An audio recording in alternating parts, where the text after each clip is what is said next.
Pada tahun 2022, aku menyirami para orang percaya baru di gereja dan menyadari bahwa pemimpin gereja Liu Jing hanya fokus pada tanggung jawab utamanya sendiri, bahwa dia jarang menindaklanjuti tugas-tugas lain, dan bahwa dia tidak bekerja sama secara harmonis dengan pemimpin lainnya, Saudari Ansin, sehingga sering menyebabkan pekerjaan gereja tertunda. Kemudian, Liu Jing diberhentikan, dan aku terpilih sebagai pemimpin gereja.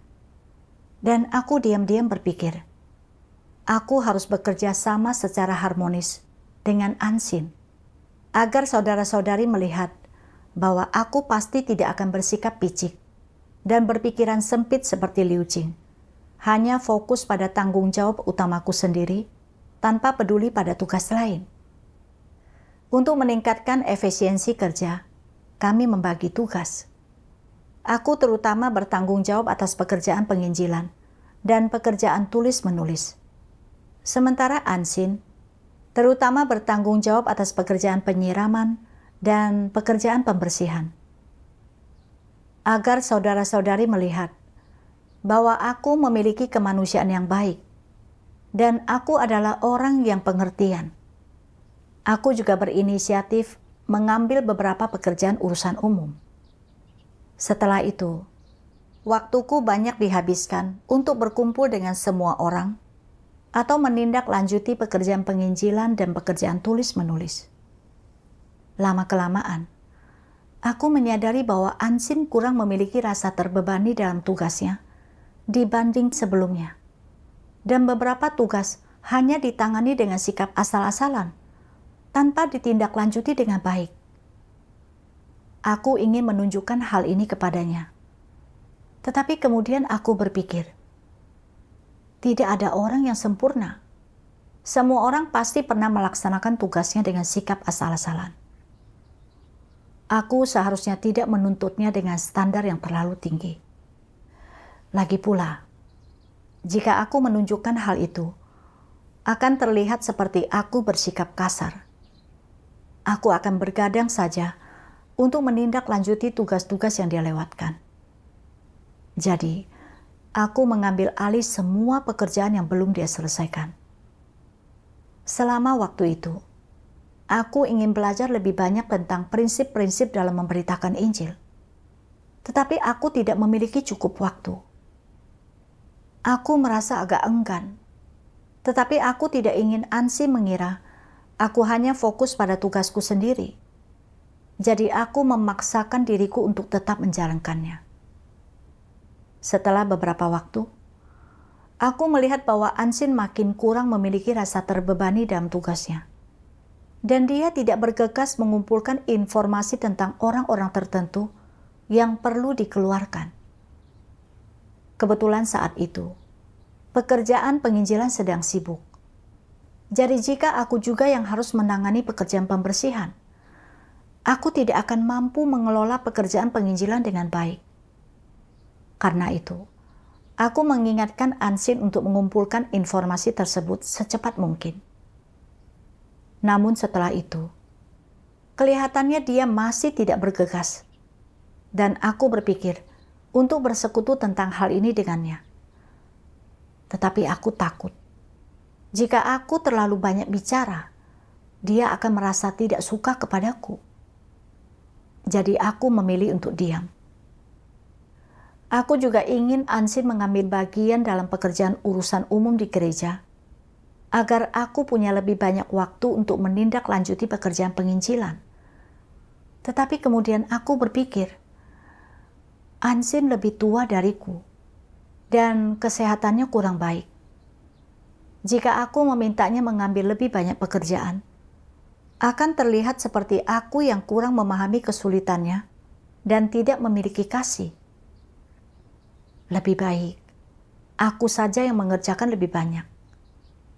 Aku bisa saja menahan rasa lelah ini. Di dalam hati, aku merasa sangat enggan. Tetapi aku takut jika aku mengungkapkan perasaan ini. Saudara-saudari akan mengira aku adalah orang yang picik. Lalu aku berpikir, lalu apa yang akan mereka katakan tentangku?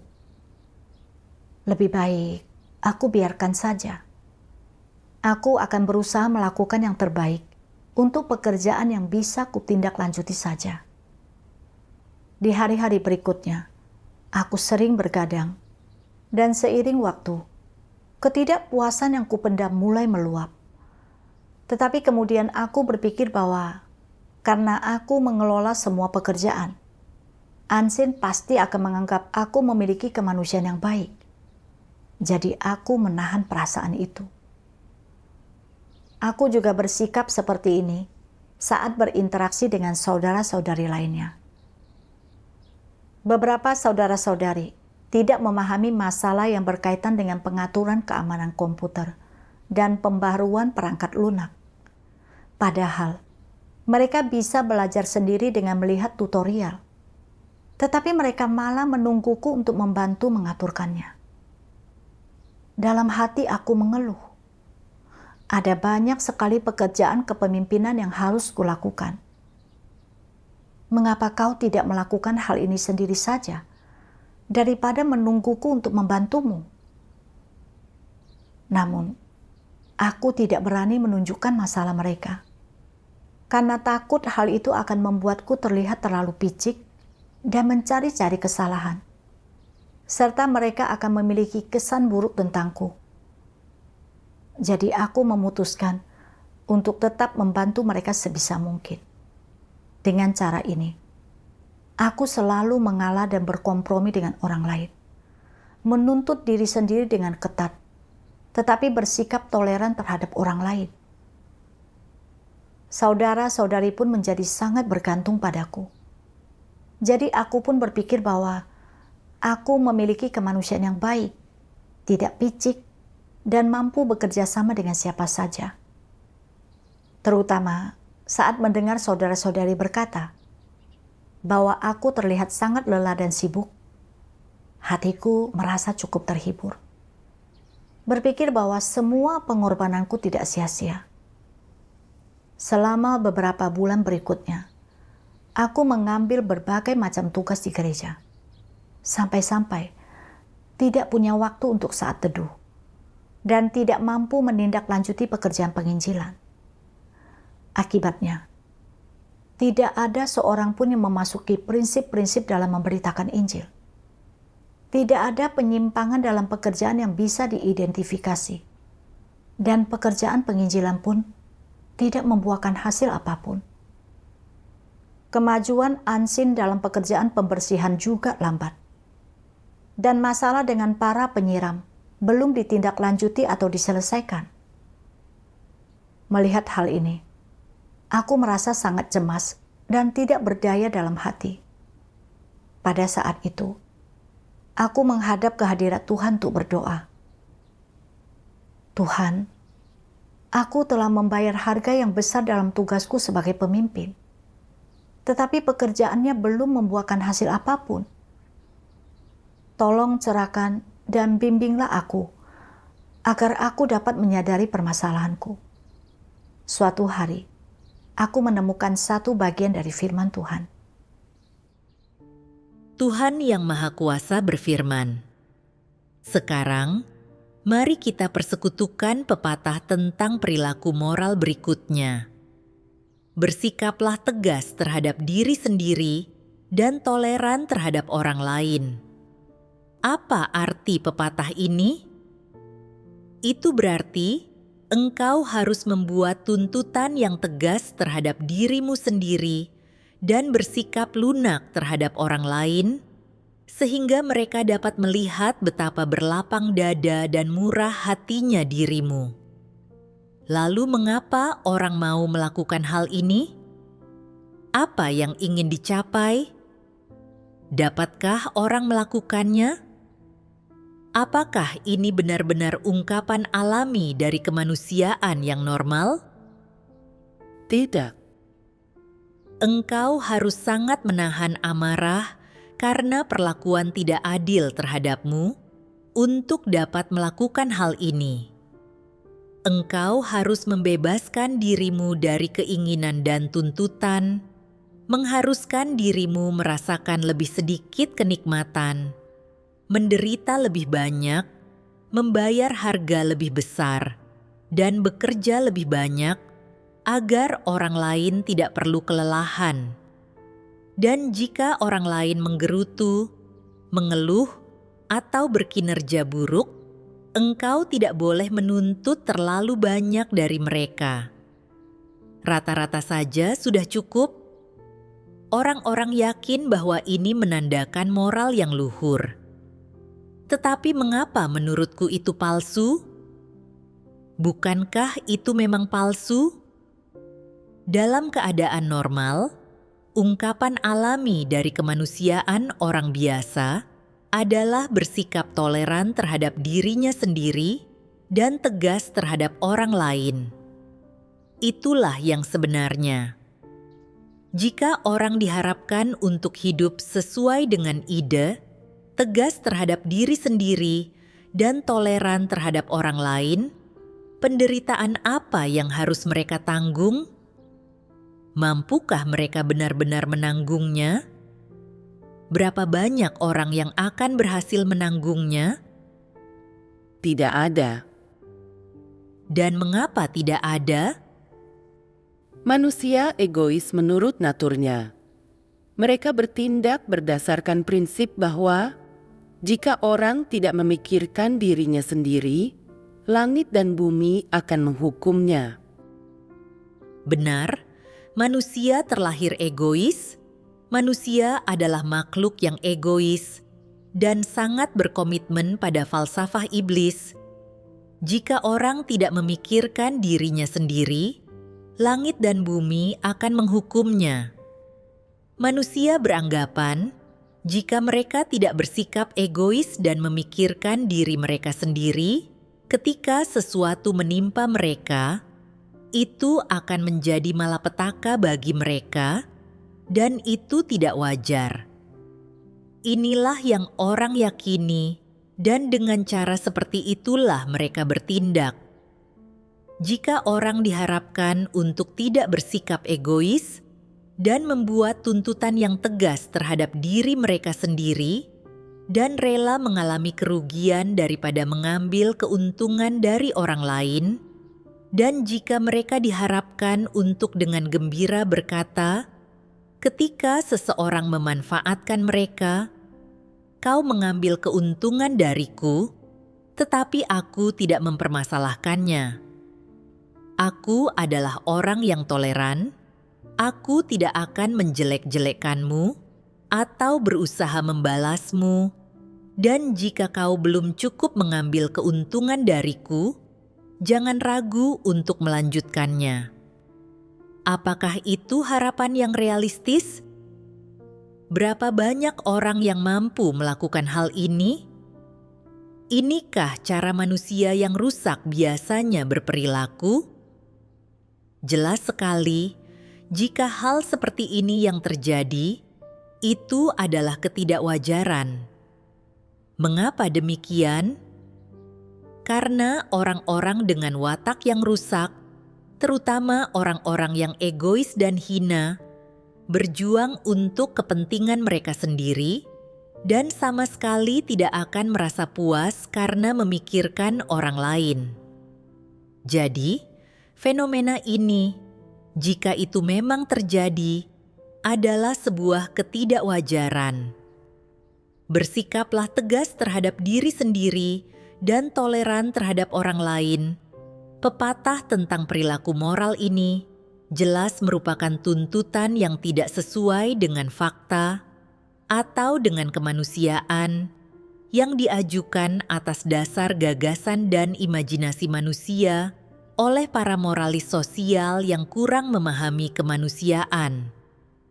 Ini sama seperti menuntut tikus untuk tidak membuat lubang atau menuntut kucing untuk tidak menangkap tikus.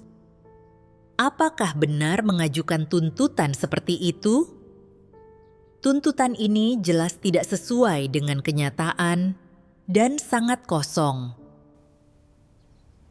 Tuhan berkata bahwa natur manusia itu pada dasarnya egois. bahwa orang-orang terus-menerus merencanakan dan memikirkan kepentingan mereka sendiri. Dan dalam berinteraksi dengan orang lain, mereka cenderung hanya mencari keuntungan dan menghindari kerugian. Hal ini cukup menunjukkan bahwa manusia yang rusak pada dasarnya tidak bisa mencapai tingkat bersikaplah tegas terhadap diri sendiri dan toleran terhadap orang lain. Saat merenungkan kerjasamaku dengan Ansin dalam tugas-tugas kami, ketika aku menyadari bahwa dia tidak bergegas mengumpulkan atau menyusun materi mengenai mereka yang perlu dikeluarkan, aku sebenarnya ingin menunjukkan hal ini kepadanya. Tetapi aku takut dia akan menganggap aku terlalu menuntut dan tidak berpengertian. Untuk menunjukkan kepada semua orang bahwa aku benar-benar murah hati dan bukan orang yang picik, aku terus membiarkan perilakunya dan menuntut diriku sendiri dengan ketat untuk selalu berbuat lebih banyak kapanpun aku bisa, agar tetap sibuk setiap hari. Hal ini membuatku tidak punya waktu lagi untuk saat teduh. Dan pekerjaan penginjilan yang menjadi tanggung jawab utamaku pun tidak membuahkan hasil. Dari luar, aku tampak menganut gagasan, bersikaplah tegas terhadap diri sendiri dan toleran terhadap orang lain. Tetapi ketika kepentingan dagingku terancam, aku justru merasa kesal dan enggan, bahkan dipenuhi dengan keluhan. Aku juga berpura-pura murah hati. Saat itulah, aku benar-benar menyadari bahwa perkataan bersikaplah tegas terhadap diri sendiri dan toleran terhadap orang lain hanyalah kemunafikan belaka. Dan itu sama sekali bukanlah kebenaran. Hidup berdasarkan gagasan tentang cara berperilaku secara moral justru membuatku kelelahan, baik secara fisik maupun mental. Setelah itu, aku menghadap kehadirat Tuhan untuk terus merenungkan diriku sendiri. Aku membaca bagian lain dari firman Tuhan. Tuhan yang Maha Kuasa berfirman, dapat dikatakan dengan pasti bahwa sebagian besar orang yang menuntut diri mereka sendiri untuk mematuhi moral, tegas terhadap diri sendiri, dan toleran terhadap orang lain, terobsesi dengan status. Didorong oleh watak rusak mereka tak mampu menahan diri untuk mengejar prestis di antara manusia, keunggulan sosial, dan status di mata orang lain. Semua hal ini berkaitan dengan keinginan mereka akan status, dan semua ini dikejar dengan memakai kedok perilaku moral baik mereka. Dan berasal dari manakah pengejaran mereka ini? Semua itu sepenuhnya berasal dari dan didorong oleh watak rusak mereka. Jadi, apapun yang terjadi, entah seseorang mematuhi moral untuk tegas terhadap diri sendiri dan toleran terhadap orang lain atau tidak, dan entah dia mematuhinya dengan sempurna atau tidak, ini sama sekali tak dapat mengubah esensi kemanusiaan mereka. Implikasinya adalah melakukan hal itu sama sekali tidak dapat mengubah pandangan hidup ataupun sistem nilai dirinya, ataupun menuntun sikap dan sudut pandangnya terhadap segala macam orang, peristiwa, dan berbagai hal. Bukankah itu yang terjadi? Makin seseorang mampu bersikap tegas terhadap dirinya sendiri dan toleran terhadap orang lain, makin baik dia dalam berpura-pura, dalam menyamarkan dirinya, dan dalam menyesatkan orang lain dengan menggunakan perilaku yang baik dan perkataan yang sedap didengar, dan makin licik dan jahatlah natur mereka. Semakin dia menjadi jenis orang seperti ini, kecintaan dan pengejarannya akan status dan kekuasaan menjadi makin mendalam. Sekalipun di luarnya, perilaku moralnya terlihat sangat hebat, mulia, dan benar, dan sekalipun orang menganggapnya menyenangkan untuk dilihat, pengejaran yang tersembunyi di lubuk hatinya, serta esensi natur dirinya, dan bahkan ambisinya, dapat meledak keluar dari dirinya setiap saat. Oleh karena itu, sebaik apapun perilaku moral orang itu tak bisa menyembunyikan esensi hakiki kemanusiaannya atau ambisi dan keinginannya. Itu tidak bisa menyembunyikan esensi natur dirinya yang buruk, yang tidak mencintai hal-hal positif, dan yang muak serta membenci kebenaran. Sebagaimana diperlihatkan oleh fakta-fakta ini, pepatah, "Bersikaplah tegas terhadap diri sendiri dan toleran terhadap orang lain," bukan saja tidak masuk akal. Pepatah ini juga menyingkapkan tipe orang ambisius yang berusaha menggunakan pepatah dan perilaku seperti itu untuk menutupi ambisi dan keinginan mereka yang tersembunyi. Firman Tuhan menyingkapkan siapa aku sebenarnya. Aku merenungkan bagaimana aku menerima peran kepemimpinan dengan ambisi dan keinginan, dan ingin membangun citra yang baik di hati saudara-saudari. Saat melihat Ansin kurang memiliki rasa terbebani dalam tugasnya, aku tidak mengungkapkan atau membantunya. Tetapi sebaliknya, aku malah membiarkannya dan mengambil alih pekerjaan yang tidak ditindaklanjuti olehnya dengan menggunakan perilaku yang tampaknya baik, berpura-pura murah hati.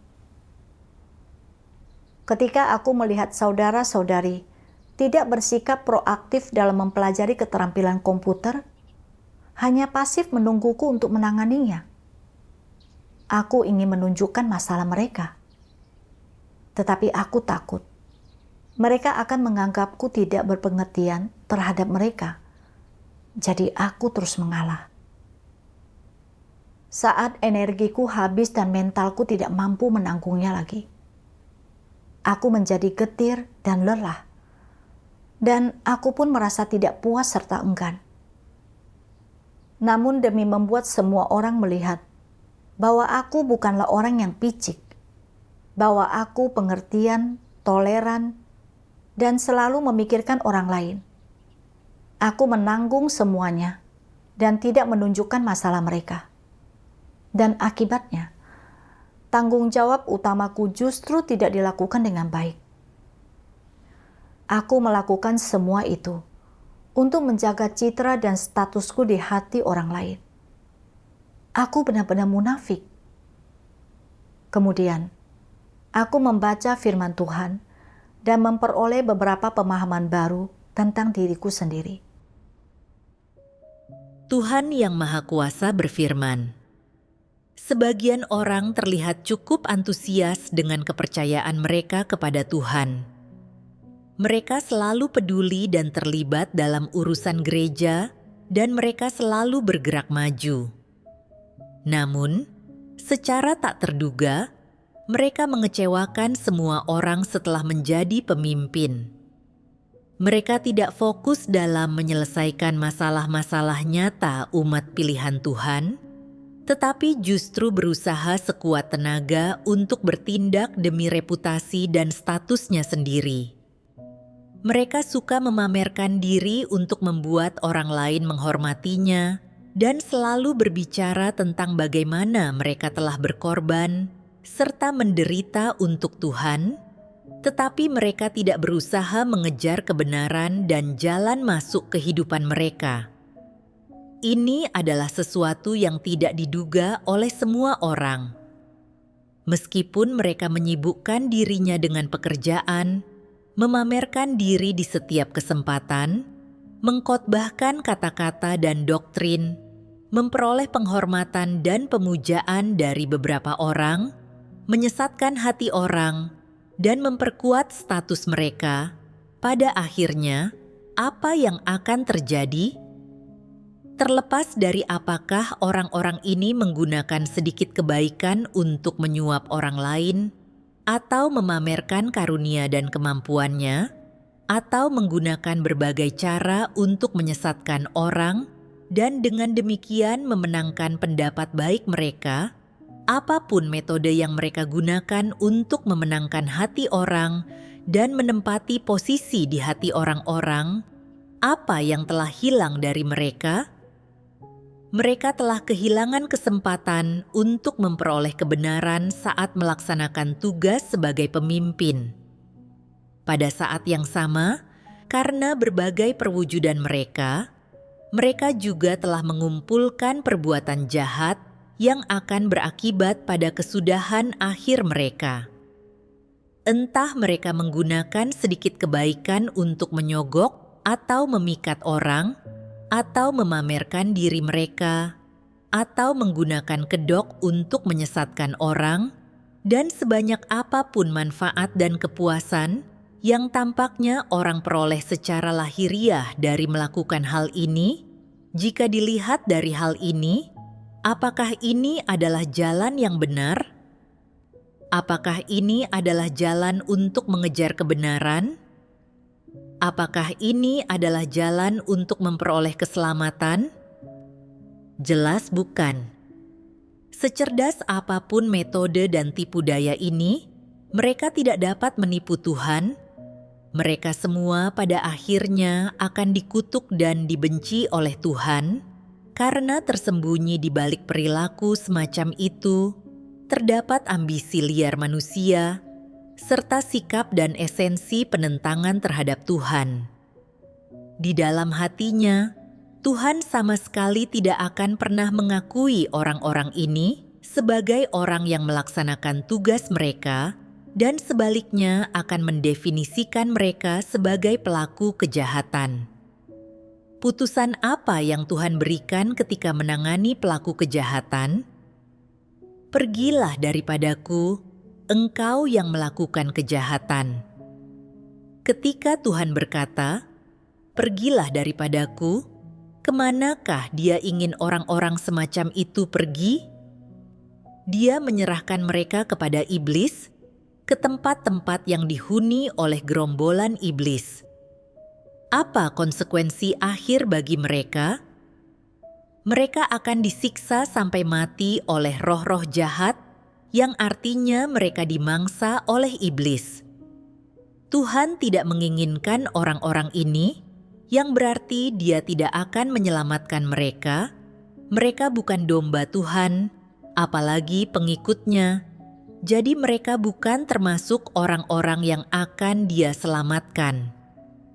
Seperti inilah orang-orang ini didefinisikan Tuhan.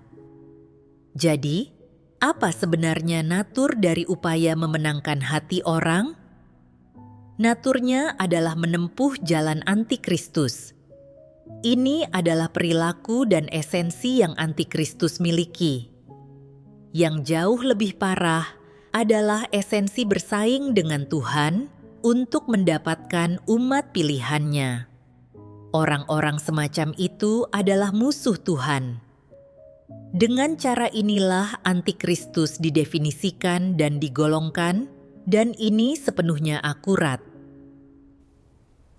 Tuhan mengungkapkan bahwa orang tidak mengejar kebenaran, dan setelah mengambil peran kepemimpinan, mereka justru menggunakan berbagai metode dan trik untuk memenangkan hati orang lain serta menyesatkan mereka.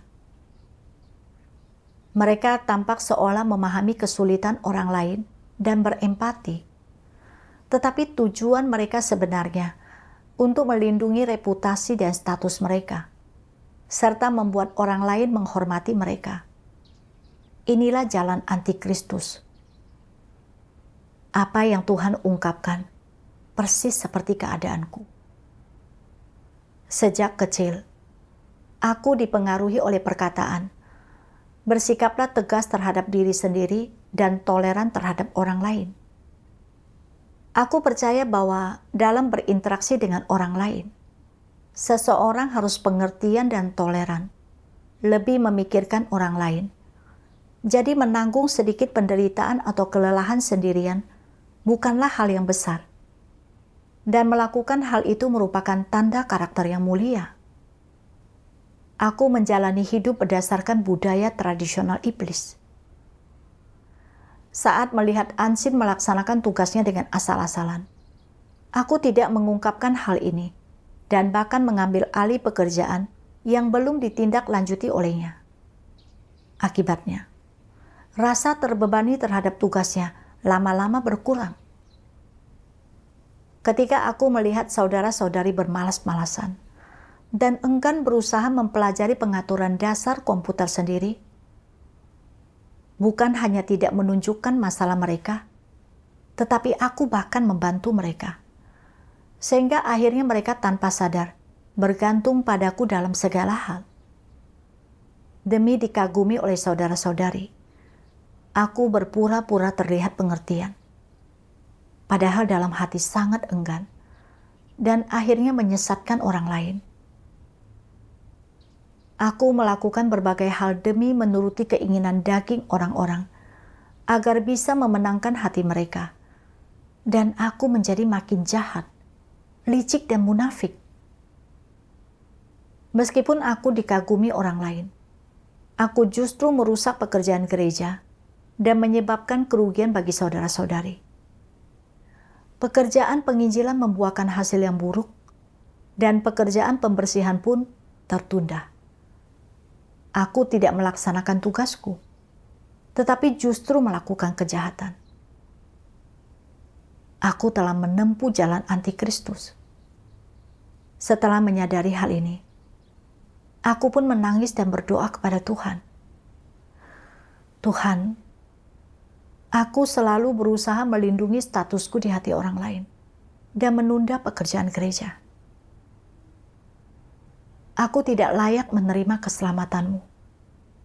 Aku ingin bertobat di hadapanmu dan melaksanakan tugasku dengan sungguh-sungguh dan membumi. Kemudian, aku membuka diri kepada Ansin tentang keadaanku baru-baru ini, serta menunjukkan masalah yang aku lihat pada dirinya. Setelah mendengar hal itu, dia bersedia merenungkan dirinya sendiri dan memetik pelajaran. Mendengar Ansin berkata demikian, aku merasa bersalah sekaligus sedikit terhibur. Aku merasa bersalah karena telah hidup mengikuti budaya tradisional iblis. Melihat masalah Ansin dengan jelas tetapi tidak menunjukkannya. Namun, aku juga merasa gembira karena di bawah bimbingan firman Tuhan, aku akhirnya bisa memberontak terhadap diriku sendiri dan menerapkan kebenaran. Setelah itu, aku menghadap kehadirat Tuhan untuk berdoa dan merenung. Aku menyadari bahwa aku memiliki masalah yang sama dalam berinteraksi dengan saudari Li Yun, diaken urusan umum. Berdasarkan kualitas kemampuannya, ada beberapa tugas yang bisa dia laksanakan dengan baik. Tetapi dia lebih mengikuti dagingnya dan tidak bersedia mengerahkan lebih banyak usaha. Aku menyadari masalahnya, tetapi tidak mengungkapkannya, dan malah menuruti keinginannya yang sesuai dengan daging. Kupikir, dengan membayar lebih banyak harga dan bekerja sedikit lebih banyak, dia tidak akan menganggapku kurang pengertian. Aku menyadari bahwa aku juga hidup dengan mengikuti gagasan budaya tradisional. Bersikaplah tegas terhadap diri sendiri dan toleran terhadap orang lain. Aku ingin dipuji olehnya sebagai seseorang yang memiliki kemanusiaan yang baik. Maka, aku pun menghadap kehadirat Tuhan dan berdoa. Memohon agar Tuhan membimbingku untuk memberontak terhadap niatku yang salah, serta berperilaku dan bertindak sesuai dengan firman-Nya. Aku teringat akan firman Tuhan. Tuhan Yang Maha Kuasa berfirman, "Jangan selalu melakukan segala sesuatu demi dirimu sendiri, dan jangan selalu memikirkan kepentinganmu sendiri. Jangan memikirkan harga diri, reputasi, dan statusmu sendiri, dan jangan memikirkan kepentingan pribadimu. Engkau terutama harus memikirkan kepentingan rumah Tuhan dan menjadikannya prioritasmu. Engkau harus memperhatikan maksud-maksud Tuhan dan terutama merenungkan apakah ada ketidakmurnian dalam pelaksanaan tugasmu. Apakah engkau selama ini sepenuh hati memenuhi tanggung jawabmu dan mengerahkan segenap kemampuanmu atau tidak? Dan apakah engkau selama ini memikirkan tugasmu dan pekerjaan gereja dengan segenap hatimu atau tidak? Engkau harus memikirkan hal-hal ini. Firman Tuhan memberiku prinsip tentang cara berperilaku dan melakukan segala sesuatu. Pelaksanaan tugasku seharusnya bukan untuk pamer, tetapi aku harus menerima pemeriksaan Tuhan dan meluruskan niatku dengan memprioritaskan pekerjaan gereja. Hanya dengan menerapkan hal ini, aku bisa selaras dengan maksud Tuhan. Tuhan ingin kita menjalankan peran masing-masing dan bekerja sama dengan harmonis dalam tugas kita, agar seiring waktu, kita dapat melaksanakan tugas dengan lebih baik. Aku harus memberontak terhadap niatku yang salah dan memperlakukan saudara-saudari sesuai dengan prinsip kebenaran. Bagi mereka yang memiliki kualitas baik, jika mereka bisa melakukan pekerjaannya dengan baik, tetapi tidak melakukannya, malah bermalas-malasan atau bersikap asal-asalan, masalah mereka harus dikemukakan dan diungkapkan agar mereka bisa menyadari kerusakan mereka, menjalankan tanggung jawabnya, dan berlatih lebih banyak. Bagi saudara-saudari yang kualitas kemampuannya buruk, jika mereka benar-benar memiliki kesulitan, mereka perlu dibantu dan didukung dengan sabar, agar mereka dapat melakukan bagiannya sesuai dengan kemampuan mereka. Dengan menerapkan cara seperti ini, aku dapat memfokuskan energiku pada tugas utamaku tanpa menghambat pekerjaan penginjilan. Suatu hari setelah pertemuan, aku mendekati Liyun dan setelah memahami kesulitan nyata yang dialaminya, aku mengklarifikasi pekerjaan yang harus dia lakukan sesuai dengan tanggung jawabnya dan menunjukkan masalahnya. Liyun berkata, "Baru-baru ini, aku benar-benar kurang memiliki rasa terbebani dalam tugasku. Setelah mendengar persekutuan darimu, sekarang aku tahu bagaimana cara menerapkan, dan aku bersedia memikul tanggung jawabku." Setelah mendengar kata-kata Liyun, aku merasa sangat malu. Aku menyadari bahwa membantu saudara-saudari untuk menjalankan tanggung jawab mereka dan memainkan perannya sendiri justru lebih bermanfaat bagi pekerjaan gereja. Sekarang, aku tidak lagi berinteraksi dengan saudara-saudari berdasarkan gagasan budaya tradisional. Bersikaplah tegas terhadap diri sendiri dan toleran terhadap orang lain. Aku juga menunjukkan dan membantu mereka memperbaiki masalah mereka, tanpa berusaha melindungi hubungan daging kami. Aku mendapati bahwa cara berperilaku seperti ini terasa menenangkan dan membebaskan. Semua perubahan ini adalah hasil dari firman Tuhan. Syukur kepada Tuhan yang Maha Kuasa.